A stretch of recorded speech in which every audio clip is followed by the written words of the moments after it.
Marcus Brown here with ChessFrog OmniVersity. Welcome back. Thank you for joining us. If you want to chime in or call in, the number is 248-820-5053. I hope everybody had a spectacular holiday, and I hope that we are making plans for the new year and for your next holidays. I want everyone to be safe, secure, and find some comfort and happiness this coming holiday. Today's poem, Gwendolyn Brooks, We Real Cool. We real cool. We left school. We lurk late. We strike straight.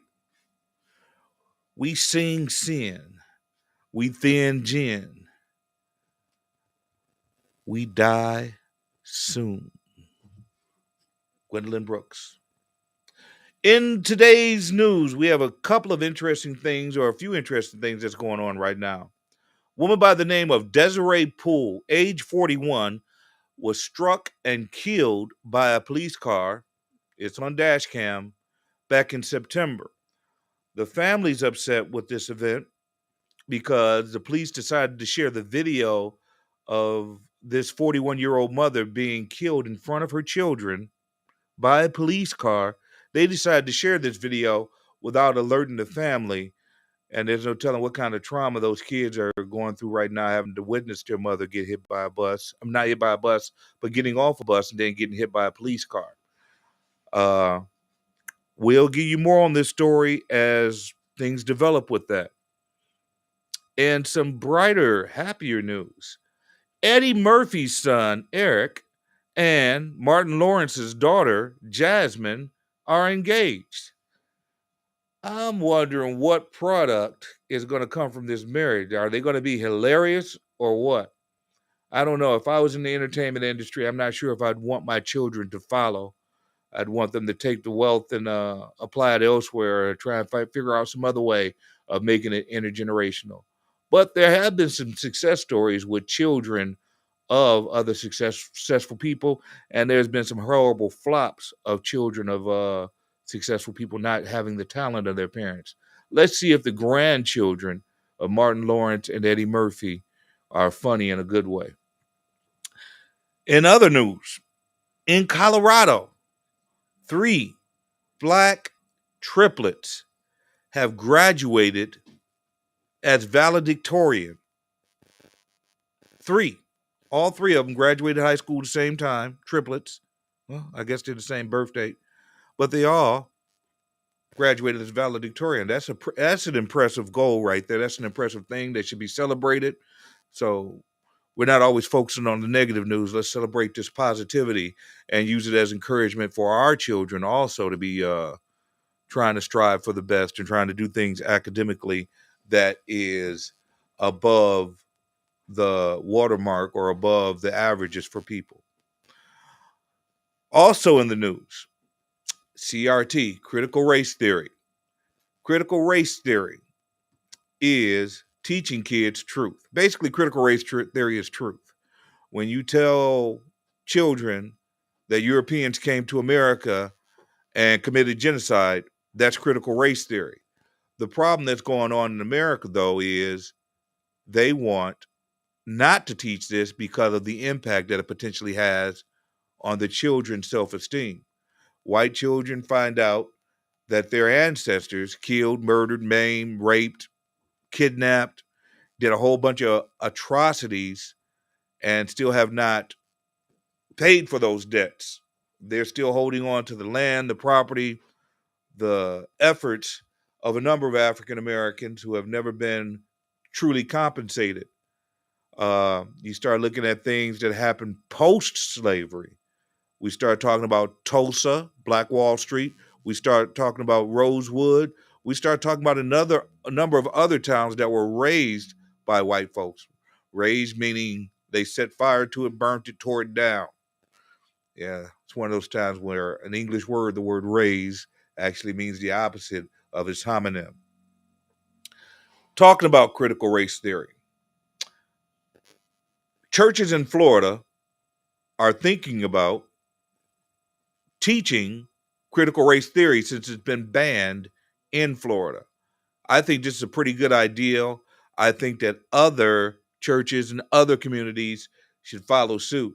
Maybe not necessarily the church, but maybe the NAACP, maybe Black Lives Matters, maybe some of these other organizations could find something to help support and making sure that our children learn their true history. It's kind of scary.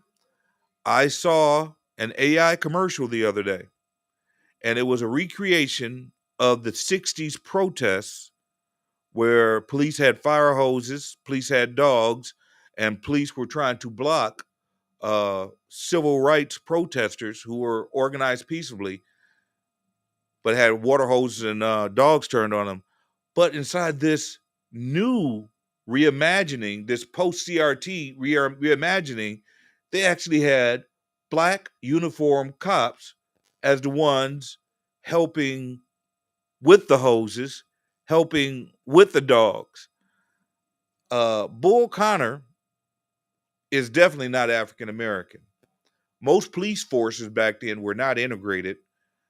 I think they go a step too far when they start having African Americans portray the officers that were involved with committing some of the atrocities and committing some of the crimes against protesters, whether it be the dogs, the fire hoses, or whatever. There were no black police there helping with this effort. But the way that they're starting to paint history is that they're starting to create images where these officers are black. I mean, you can kind of see where this is going, where they're trying to negate what certain people have done.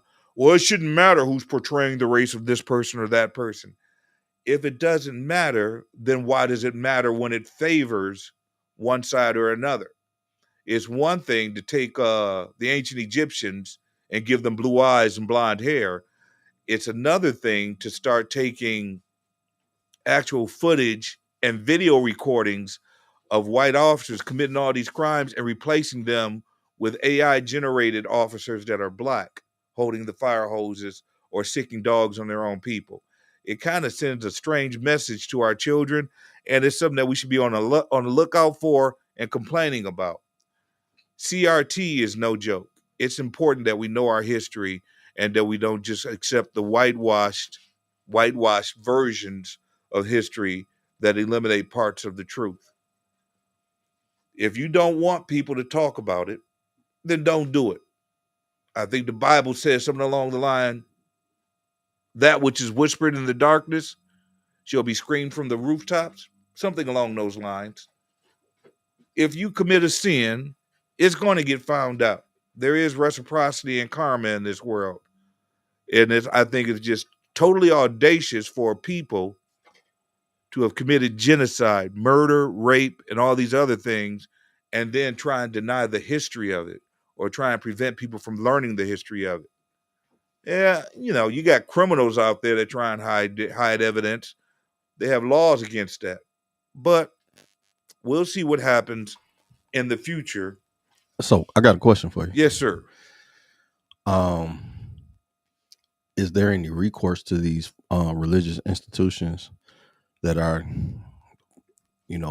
owned by the state, essentially, when it comes to the type of information that they pass over their organizations? Well, there's a slight concern for me because you used to have separation of church and state. Before No Child Left Behind and George W. Bush stepped into office, there was a definite separation of church and state. When he passed No Child Left Behind, it made it possible for churches to receive grant money and to perform services that were normally performed by schools and other nonprofits. Now, churches can get money for running GED programs and running other programs that were previously run by different institutions. My concern with the church running educational programs is what is going to be taken out of the education and put in there. Uh, but we've seen Catholic schools be successful with teaching, and people come out of that pretty good. But I'm wondering about certain issues, whether it be the concept of evolution, this, that, and the other thing, that might get pushed the other way. But right now, the focus of these churches is on teaching Black history. Now, the church is to a degree owned by the state now because they're getting grant money and they have to abide by whatever that grant says in order to receive their grant money. If a church does not abide by what is part of the grant or part of the processes that the government wants, they don't get their money. I don't like the churches being focused on chasing money. I think Jesus has something to say about that. I'm not trying to get too religious in here, but we have churches that get money from the government and they have to abide by whatever standards that the government has put forward in order to get that money. With the teaching of CRT, I think that most church members have a family type atmosphere or have a closer relationship than you would have with a traditional teacher or a traditional school. When people choose a church, it's more of on a personal level and they develop personal relationships. I highly doubt that a black church will mess up trying to teach black kids what CRT is and what really happened here in America. I doubt that, but anything is possible. So pretty much there's no recourse for teaching CRT in the church.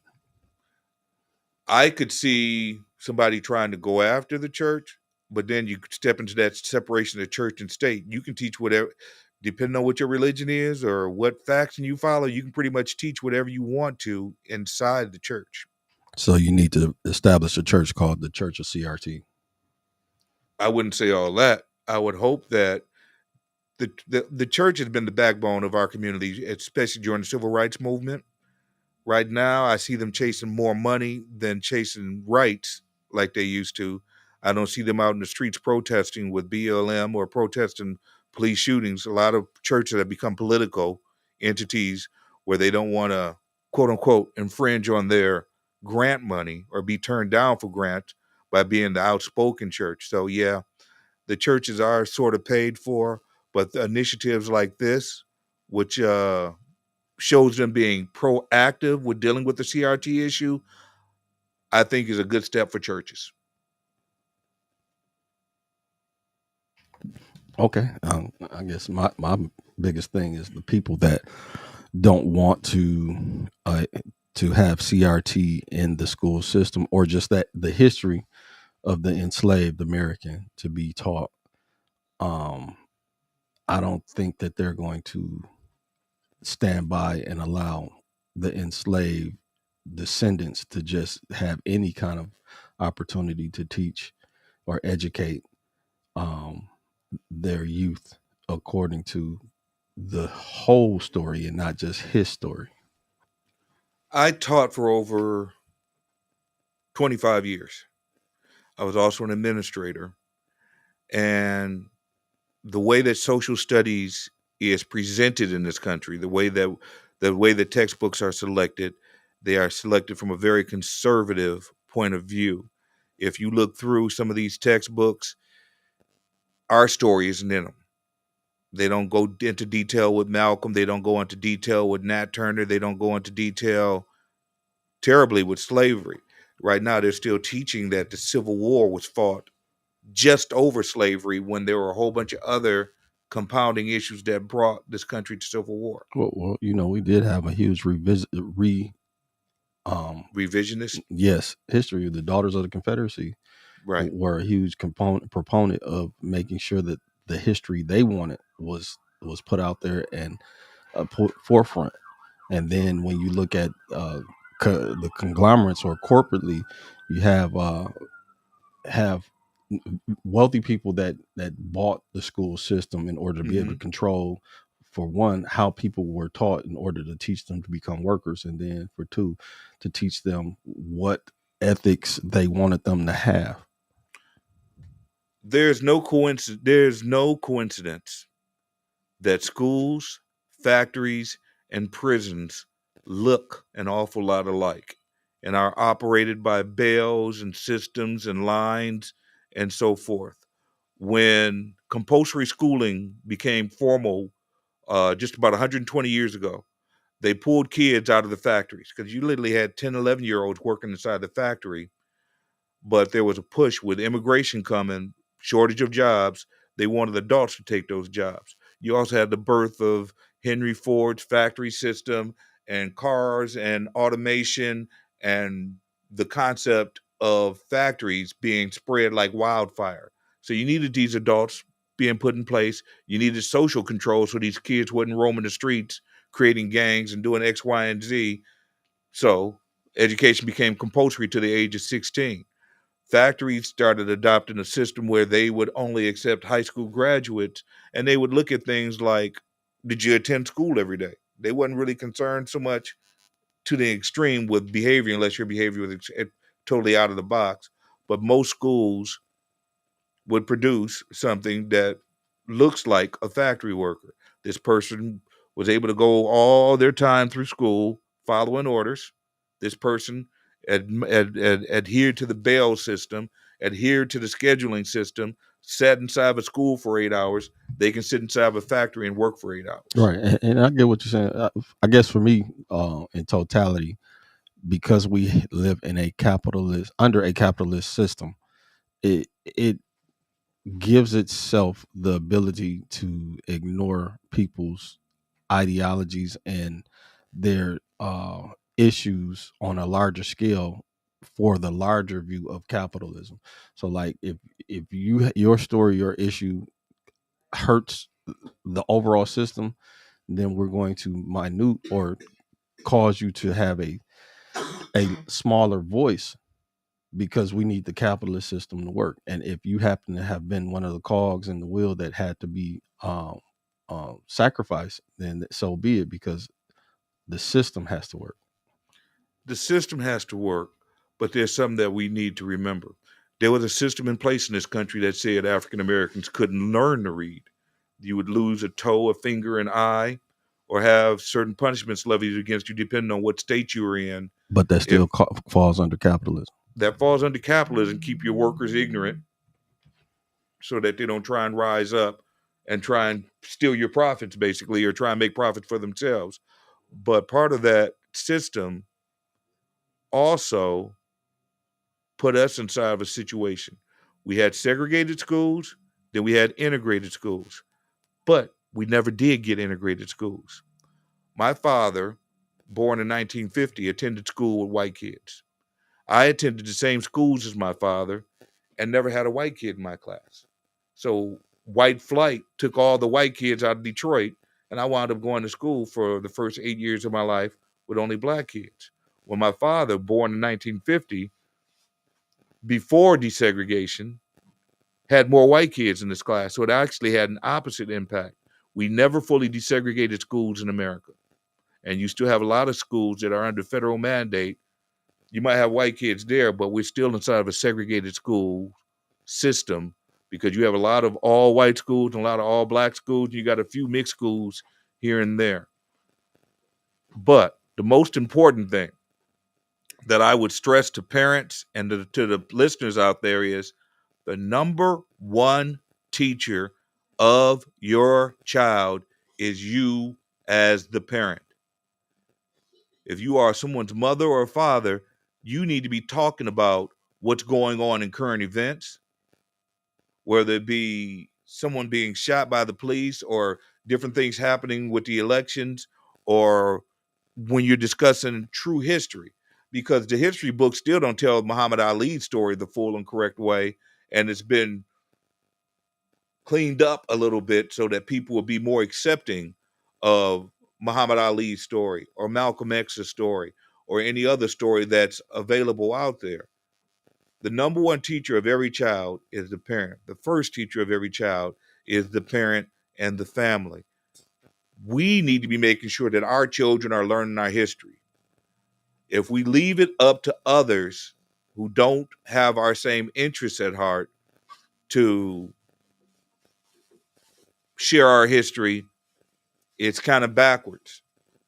If I put it to you like this, I think it would be better for a woman to teach woman's history or have insight on woman's history than a man. Sometimes a man just doesn't have the same innate qualities or an innate thoughts or processes because it doesn't impact them directly. Let's juxtapose this from gender and put it into a racial concept. Sometimes a white person can teach CRT or teach it honestly, but that perspective, that view, that opinion, the things that go on inside your head when you hear about uh, your ancestors being raped doesn't feel the same way if you are the person that's been offended or raped versus the person doing the raping and so forth. So, most important person in every child's education is always and will always be the parent. So we shouldn't be waiting and hoping that schools do the right thing, but they're definitely not working on that right now with this CRT stuff going on. And on that note, we're going to close out a little early today. Hope you guys like the new studio and the new background. I think I'm kind of enjoying it. We need to put something up on this wall right here, but we'll get around to it. Chime in, let us know what you think, comment. It is appreciated. We appreciate you coming in today. We're going to let's end with a poem. Dusk. We the unroyal awake, thriving, surviving on the darkness, the blood of night. Call us beggars, bag ladies, or bums, but we are people wanted by no one. Do you know our pain? The answer is no. Our pain only our kind know. As we walk through city streets, as we sleep under winter snow, our pain is our loneliness of having no place to go. Look at me, not the rags that I wear. Look at me, not in pity, don't stare, and ask yourself, do you care? We are human too. We are only less fortunate than you. Nomads wandering the city streets, not mad, in no man's land pondering where to rest our feet. We've been waiting here for many, many years, since the Mesopotamian dawn, when society first woke and yawned. But we'll wait, though, for a few more, till the sun is setting in the land of Armageddon, or maybe until next week, when the world belongs to the meek. But until then, I know we've got no place to go. Hope everybody out there has a great, safe, and secure holiday. I hope that you have found comfort or will find comfort with your family. And remember, you are the number one teacher. Check on the kids, make sure they're doing okay in school. And we are out. See you same bat time, same bat channel next week.